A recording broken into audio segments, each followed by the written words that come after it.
बात करते हैं आरएसएस यानी राष्ट्रीय स्वयंसेवक संघ की।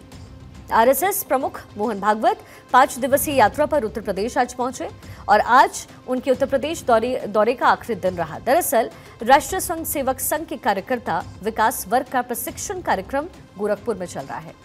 इसमें शामिल होने के लिए ही आरएसएस प्रमुख मोहन भागवत गोरखपुर पहुंचे थे। संघ प्रमुख मोहन भागवत का गोरखपुर दौरा इसलिए भी खास और अहम क्योंकि बीते दिनों वो मणिपुर से लेकर के कई मुद्दों को लेकर के अपने स्टेटमेंट की वजह से चर्चा में रहे और अब वो उत्तर प्रदेश में थे जहां चुनाव में बीजेपी उम्मीदों के मुताबिक प्रदर्शन नहीं कर पाई। अपने दौरे के दौरान वो संघ के कार्यकर्ताओं और विभिन्न संगठनों के प्रतिनिधियों के साथ कई महत्वपूर्ण बैठकें करते नजर आए और संगठन की नई रणनीति को लेकर के मंथन किया।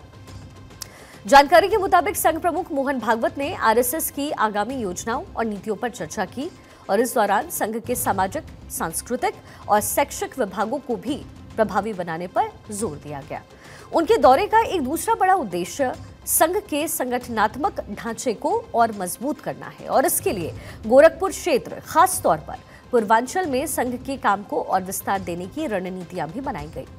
इस दौरान संघ की ओर से अनेक सांस्कृतिक और सामाजिक कार्यक्रमों की रूपरेखा तैयार हुई ताकि इन कार्यक्रम के जरिए समाज में सकारात्मक परिवर्तन लाने की कोशिश की जा सके। इस 5 दिवसीय प्रशिक्षण वर्ग के दौरान मोहन भागवत ने संगठन की भूमिका, उनके मकसद पर विस्तार से चर्चा की। गोरखपुर में मोहन भागवत की मौजूदगी रही। उन्होंने कहा कि संघ का उद्देश्य समाज की सेवा करना और लोगों को राष्ट्रीयता की भावना से जोड़ना है। इसके अलावा धर्म, संस्कृति और पर्यावरण को लेकर के भी यहाँ पर मंथन हुआ। संघ प्रमुख ने कहा कि भारत की संस्कृति और धर्म हमारी पहचान है और इस पहचान को और मजबूत करने की हमें जरूरत है। यही नहीं, उन्होंने कार्यकर्ताओं से पर्यावरण के मुद्दे पर काम करने की भी अपील की और कहा कि आने वाली पीढ़ियों को स्वच्छ और सुरक्षित पर्यावरण मिल सके, इसके लिए आज से ही काम करना हमें शुरू करना होगा। हालांकि संघ प्रमुख का गोरखपुर का दौरा इस मायने में भी खास रहा क्योंकि उनके उत्तर प्रदेश प्रवास के बीच ही उत्तर प्रदेश के सीएम योगी आदित्यनाथ भी 3 दिवसीय दौरे पर गोरखपुर पहुंचे। वो शनिवार को गोरखपुर पहुंचे और सोमवार तक वहां रहेंगे। इस दौरान उनकी संघ प्रमुख से मुलाकात की भी अटकलें लगाई गई। हालांकि ये मुलाकात हुई या नहीं, इस बारे में फिलहाल स्थिति स्पष्ट नहीं है, जानकारी सामने नहीं आई है। अपने गोरखपुर दौरे के दौरान मुख्यमंत्री योगी आदित्यनाथ शहीद अशफाक उल्ला खां चिड़ियाघर पहुंचे और 2 एशियाई शेरों को चिड़ियाघर में उनके बाड़े में छोड़ा। इस दौरान उन्होंने गोरखपुर प्रशासन के सीनियर अधिकारियों के साथ मीटिंग भी की और इसके साथ ही उन्होंने हमेशा की तरह जनता दरबार भी लगाया और लोगों की समस्याएं सुनी। सीएम योगी ने कुवैत में अग्निकांड में मारे गए गोरखपुर के 2 मजदूरों के परिजनों को सांत्वना दी और उन्हें 5-5 लाख रुपए के मुआवजे का ऐलान किया। इसके साथ ही उन्होंने जम्मू के शिवखोड़ी में हुए आतंकी हमले में घायलों को 1-1 लाख रुपए देने का ऐलान किया। मुख्यमंत्री योगी आदित्यनाथ ने पीड़ितों के साथ खड़े होने का आश्वासन दिया और उनकी हर मुमकिन मदद का भी भरोसा दिया। इससे पहले सीएम योगी आदित्यनाथ वाराणसी पहुंचे थे, जहां उन्होंने प्रधानमंत्री मोदी के दौरे के मद्देनजर तैयारियों का जायजा लिया। पीएम मोदी लगातार तीसरी बार चुनाव जीतने के बाद 18 जून को पहली बार वाराणसी पहुंच रहे हैं और इस दौरान वो जनता को भी संबोधित करेंगे। इससे पहले सीएम योगी वाराणसी पहुंचे और तैयारियों का जायजा लिया। हमारे साथ हमारे सहयोगी इस समय मौजूद हैं, अवनीश, उनसे बातचीत करते हैं और पूरा अपडेट लेते हैं। अवनीश, इस पूरे मामले को लेकर क्या बीजेपी जो है कोई कोर कसर छोड़ना नहीं चाहती? प्रधानमंत्री मोदी का दौरा, उससे पहले योगी पहुंचे हुए हैं, संघ प्रमुख वहां पर गोरखपुर में मौजूद हैं।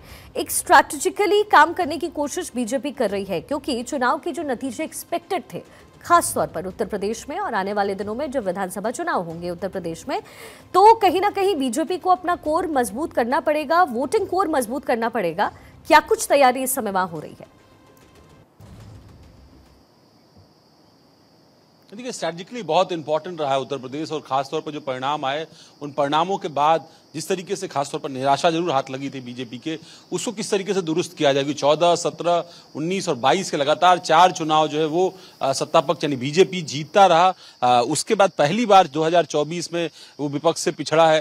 तो ऐसे में कैसे राजनीतिक स्थिति बेहतर की जाए, कैसे इन परिणामों को वापस अपने पक्ष में लाया जाए। अभी बड़े लंबे करीब 11 विधानसभा सीटों पर उपचुनाव होना है, ऐसे में उन उपचुनाव में कैसे पार्टी दोबारा रीस्ट्रेंथन करे, कैसे अपने संगठन का पुनर्गठन किया जाए और नए तरीके से नए जोशो खरोश के साथ कैसे चुनाव में जाया जाए, क्योंकि इन तमाम उपचुनाव का इम्पैक्ट आने वाले 2027 के विधानसभा चुनाव में पड़ना। और वहां बीजेपी ये कोशिश करेगी कि तीसरी बार सत्ता में जिस तरह से दिल्ली में वापस लौटी है वैसे ही उत्तर प्रदेश में उसकी वापसी हो, इस बात की पूरी हर मुकम्मल कोशिश होगी। और इसीलिए तमाम सारी रणनीतियों पर काम हो रहा है। एक तरफ प्रधानमंत्री निर्वाचन के बाद तीसरी बार प्रधानमंत्री बनने के बाद काशी अपने संसदीय क्षेत्र पहुंच रहे हैं। दूसरी तरफ मुख्यमंत्री योगी आदित्यनाथ, जिनका गृह क्षेत्र गोरखपुर है, वो गोरखपुर पहुंचे थे। वहां पर तमाम सारे जो पदाधिकारी हैं, विधायक हैं, नए सांसद हैं, उनके साथ उन्होंने मुलाकात की, उनको अलग अलग तरीके की स्ट्रैटेजी बताई।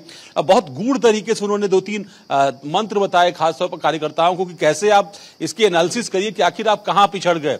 मसलन उन्होंने कहा कि आप कार्यकर्ता ये जानिए कि आपका अपना वोट जो था वो वोट भी आखिर बूथ तक क्यों नहीं पहुंच पाया, इस बात का परीक्षण कीजिए। बावजूद इसके कि गोरखपुर के लगभग सभी सीटें, एक सीट को छोड़ दें अगर आप सलेमपुर की, वो टेक्निकली आजमगढ़ मंडल में और गोरखपुर मंडल में भी आती है, वरना गोरखपुर मंडल की सभी सीटें जो है वो पार्टी इस बार जीती है, बीजेपी जीती है। तो लगभग 100% का स्ट्राइक रेट गोरखपुर मंडल में जो योगी आदित्यनाथ का गढ़ है वहां पर रहा, लेकिन दूसरे हिस्से में उत्तर प्रदेश के नुकसान हुआ। उसी पूर्वांचल में अगर आप बात करें आजमगढ़ मंडल की, बात करें प्रयागराज मंडल की, या मिर्जापुर में भी एक सीट पर 2 सीटों पर हार हुई, तो ऐसे और भी बहुत सारी सीटें हैं, सेंट्रल यूपी की, पश्चिमी यूपी की, जहां पर बुंदेलखंड, रुहेलखंड की ऐसी सीटें हैं जहां पर पार्टी को नुकसान हुआ, जहां बीजेपी को पूरी उम्मीद थी कि उसके प्रत्याशी जो है वो चुनाव जीतेंगे, लेकिन ऐसा नहीं हो पाया। तो ये जो है खासतौर पर मंथन है। और दूसरी तरफ मोहन भागवत जब पहुंचे थे तो उनकी मुलाकात मुख्यमंत्री से होगी, इस बात को लेकर काफी अटकलें थी, क्योंकि जितना मुझे याद है बहुत लंबा इतिहास संघ परिवार का गोरक्ष पीठ का रहा है। गोरक्ष पीठ के जो भी महंत रहे हों, गोरक्ष पीठ के दर्शन पूजन के लिए संघ प्रमुख जब भी काशी या गोरखपुर के प्रवास पर गए हैं, खासतौर पर गोरखपुर क्षेत्र के प्रवास पर गए हैं, उन्होंने जरूर मुलाकात की है। तो अब ये मुलाकात हो नहीं पाई क्योंकि मुख्यमंत्री की व्यस्तता बहुत ज्यादा थी। मुख्यमंत्री फिर वहां से ऋषिकेश निकल गए, उनकी माताजी वहां एडमिट हैं, उनको देखने के लिए। साथ ही साथ जो रुद्रप्रयाग में हादसा हुआ था उसके घायल लोग भी वहां एम्स में भर्ती हैं, लिहाजा उनसे भेंट मुलाकात करने के लिए मुख्यमंत्री निकल गए। वो वापस लखनऊ पहुंचेंगे और कल किसी समय शाम को या परसों सुबह जो है वो बनारस के लिए रवाना हो जाएंगे, क्योंकि प्रधानमंत्री वहां पहुंच रहे हैं। बड़े पैमाने पर किसानों के साथ संवाद है, 20,000 करोड़ रुपए से ज्यादा किसानों के खाते में जो है उसको ट्रांसफर किया जाना है। तो ये तमाम सारे अलग अलग तरीके से कोशिश, कवायद, एक बार फिर अपने बेसिक्स पर जाने की और बीजेपी को वापस मजबूत करके एक सशक्त सत्ता दल के रूप में तीसरी बार कैसे उत्तर प्रदेश में लौट सके, इस बात की पूरी कोशिश जो है वो इस वक्त बीजेपी उत्तर प्रदेश में कर रही है। संघ प्रमुख वहां पर मौजूद हैं गोरखपुर में, उनकी मौजूदगी के क्या मायने हैं? और चूंकि मुलाकात का जिक्र आपने कर दिया कि अभी कोई डिटेल इन्फॉर्मेशन है नहीं और पता नहीं कि मुलाकात हो भी रही है या नहीं, लेकिन गोरखपुर में संघ प्रमुख की मौजूदगी और योगी आदित्यनाथ की भी मौजूदगी, क्या मायने हैं इसके?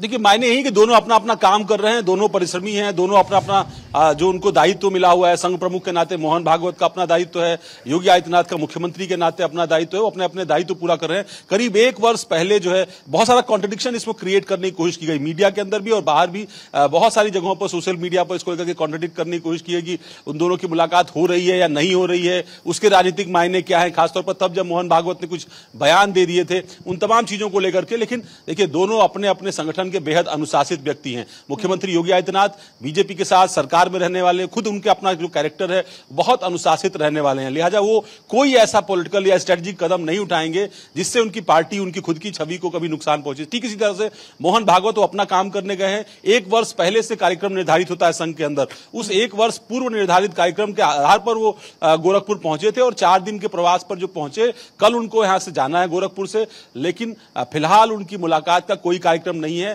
न ही मुख्यमंत्री से उनकी कोई मुलाकात हुई है। मुख्यमंत्री योगी आदित्यनाथ का इसी तरीके से कार्यक्रम था, पहले से फिक्स कार्यक्रम था।